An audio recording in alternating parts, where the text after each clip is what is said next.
Hello everyone, good morning. So it's May 17th, it's about 10 o'clock and it's about 55 degrees outside, and I thought about doing a plant walk around the yard and just show you kind of what's growing in our area in this season, and show you the garden and stuff that I have, seeds I have started and stuff I have growing. So yeah, let's see what's out there.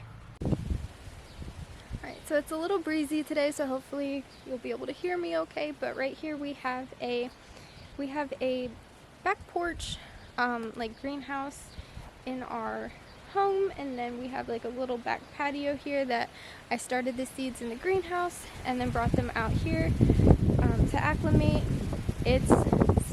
We just had Mother's Day just passed, so I planted a couple plants out, but it's still supposed to get kind of cold at night, so I didn't want to plant out the tomatoes yet, but I'll show you those. Alright, so here's my table with all the seeds on them. So here we have tomatoes, there's a baby kale plant, there's some more kale over here. This tray here is, I believe, gold rush bush beans. Here I have basil seedlings. In this tray I believe I put okra. And here we have cucumbers. Down here I have a dahlia plant. So dahlia is an annual, but they do have tubers. So during winter I brought the plant in so it wasn't too cold. And I had two of these, but this one was the only one that came back. But I'm super glad that it did. And then over here I have two trays of, these are called Hannah Friedman bean. So I did make a whole video before about these beans that you can check out on my channel. These are heirloom Native American beans that are from a kind of local area. So I am in Pennsylvania, and these came from Chester County, so it's not terribly far from me, but they are heirloom Native American beans. So I did start a good bit of those. And then over here I have some flower seedlings that I started. So I had like echinacea and daisies, but only the ones in the daisies started growing. Right, so I have two garden areas. I have one by the shed, and then I have one over in the other side of the yard. So the shed garden here, I've had longest, and I did start some like beets and stuff like that, but I'm kind of running out of water. I have tons and tons of gallons of rainwater that I saved for over winter, but I only have, I think, 4 gallons left, and we just put out the rain barrel, so I'm kind of hoping for some rain. But I also put out, yesterday I put out the 2 baby kale plants, actually 3, no, 1, 2, 4 baby kale plants, and then I have some strawberries over here and some asparagus, so I'll show you those. Alright, so here are some of the baby beets under this netting. I put it under netting because we do get a lot of groundhogs and stuff. I have this part of the garden fenced in, but they can still get in because they ate all of my spinach and lettuce last year. So I'm taking precautions for now because the fence isn't the best, we'll be honest, but it helps. Alright, so then over here I have some strawberries, and I just saw, here they are. I saw a couple growing in yesterday, so I'm super excited about those. This is the first time I've grown strawberries, and I did start these from seed. I don't remember like what the variety was called, so I can put that in the video notes then when I edit. Alright, so then over here I do have, this is one asparagus stalk that is coming up, and then I also have one right over here of asparagus. I put asparagus seeds down this year because this one is from bare roots that I got that did come up. So I also put seed down, so we'll hope that those grow in and this will just be a big asparagus patch. But for now I did put a different, so this one is dinosaur kale. So down in there I put dinosaur kale because it's a different variety than the one that I'm growing over here. And then there's the compost and the grain barrel. Alright, so we're over here at the second garden. I put some grass down and then cardboard and some logs to hold it down because it was starting to get taken over with weeds. So until I got all the seeds ready, I just put that over top to kind of help me out. So right here I have a whole patch of sunflowers, and then under there also is some smaller sunflowers that I wanted to protect because the groundhogs will come over here and eat these also. I lost a lot the last couple years. But here's the sunflowers, so I'm hoping to grow a whole patch, and then I do want to try to grow beans up the sunflower stalks. But that's the only thing that I have planted in the garden so far. Alright, so now that I showed you what's grown in the garden, let's take a walk around the yard and see what we can identify. Right over here is cleaver, and I have some close-up shots that I'm going to use so you can see it later on. But I'm going to be making a lymphatic herbal oil, like massage oil. And again, just a disclaimer, I'm not a medical professional. Do your own research and consult with a medical professional before you do anything. Hopefully you can see that okay. Cleaver is really good for like the lymphatic system and lymphatic drainage. Just a disclaimer and a reminder, I'm not a medical professional. This is not medical advice.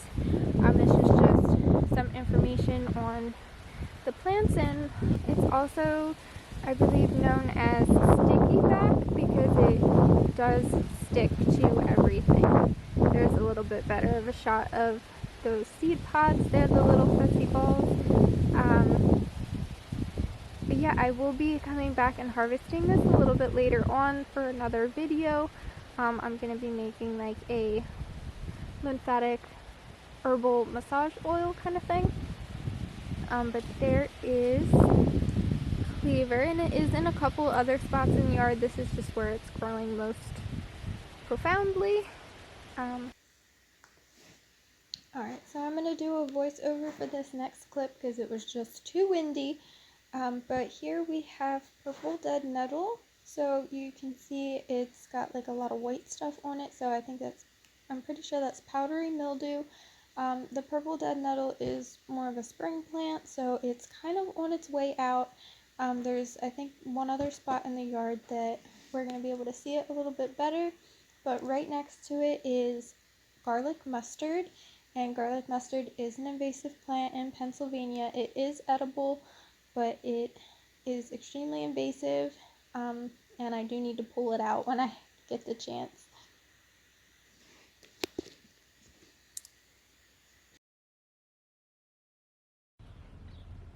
Alright, so here's some more purple dead nettle. This one's holding up a little bit better. It doesn't have as much as the white mildew on it. Alright, so growing over here we have white clover. Maybe over the last like week or so I've seen more white clover coming in. It does grow pretty fast. We will get like tons and tons of white clover growing in the yard, but I just noticed it just started popping up. So white clover, you can dry it and use it for teas in spring and summertime. You can also use it fresh in like a cold tea. You can put it in your salads, anything like that. Alright, so we have some dandelions growing in the yard, and then right around this dandelion here, I noticed there is some plantain. So plantain, this is really good if you get like stung by a bee I think that's most commonly what it's known for. I think it's good for like skin conditions, and it's good for, I believe, the respiratory tract. Like if you have,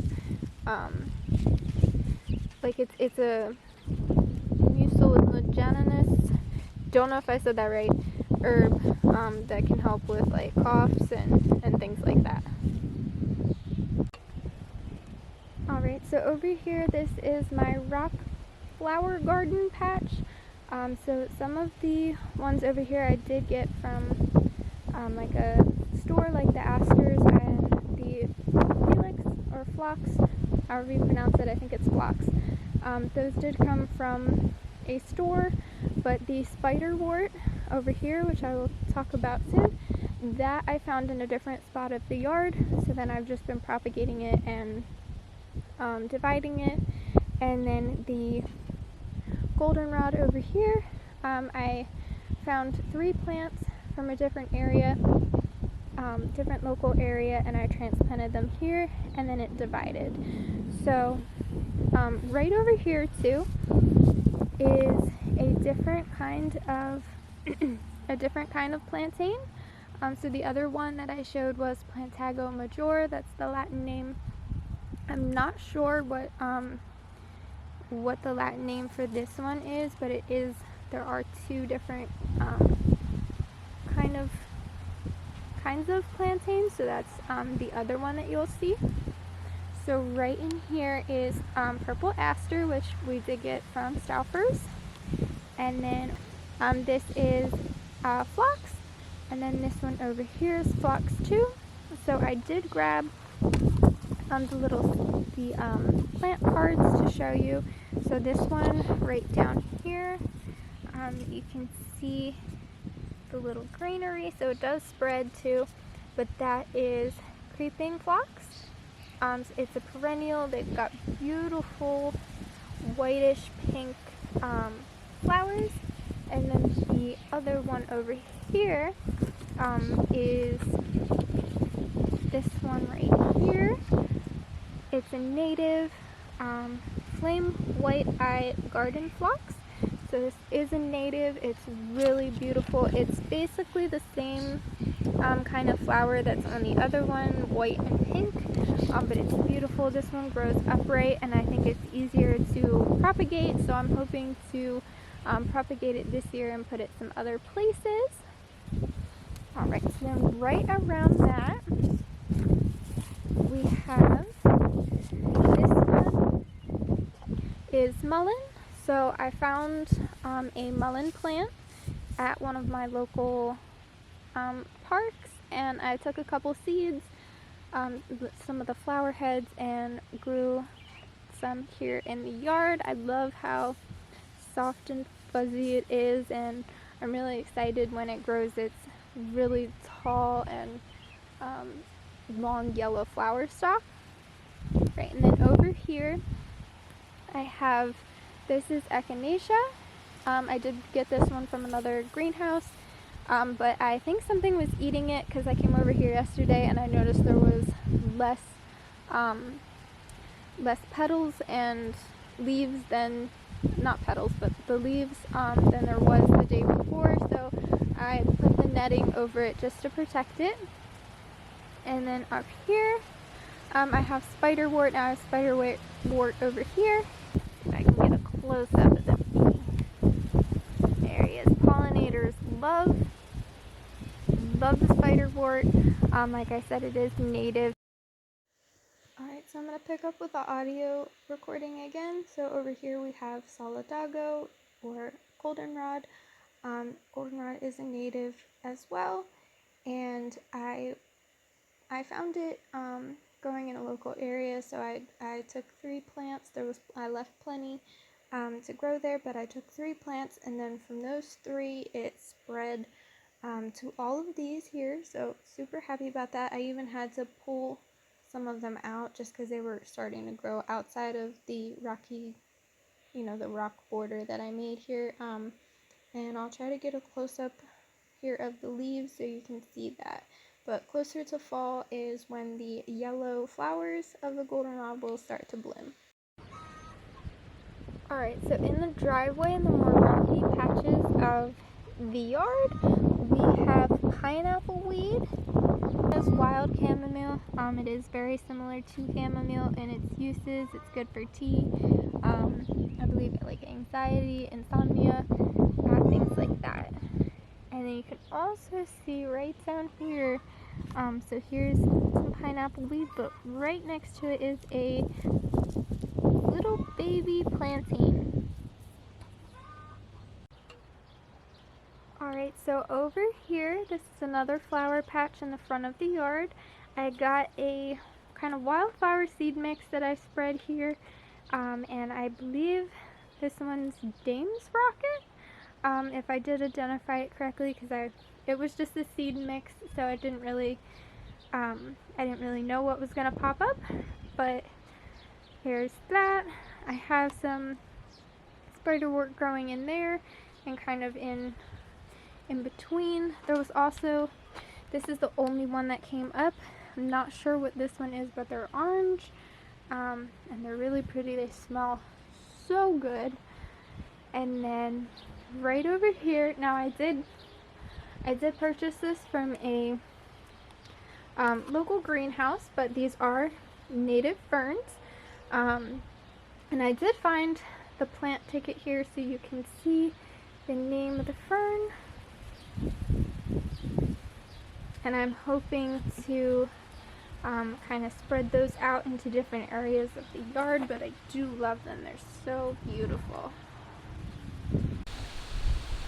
Alright, so that's what's growing in the garden, and those are some of the wild plants that we have growing here, and just some of the, other flowers and stuff that I have growing in the yard. Hopefully the audio is okay with all the wind. I will put audio over top of it if you can't really hear me. But thank you for walking around with me, and maybe I'll do some more of these in different seasons so we can kind of see how the garden's doing and what native plants you can find, or just wild plants you can find. Alright, thank you for watching. Bye-bye. Disclaimer: this information is provided for informational purposes only and is not meant to diagnose, treat, or prevent disease. Consult a medical professional for any health concerns, and always do your own research before consuming or trying anything new.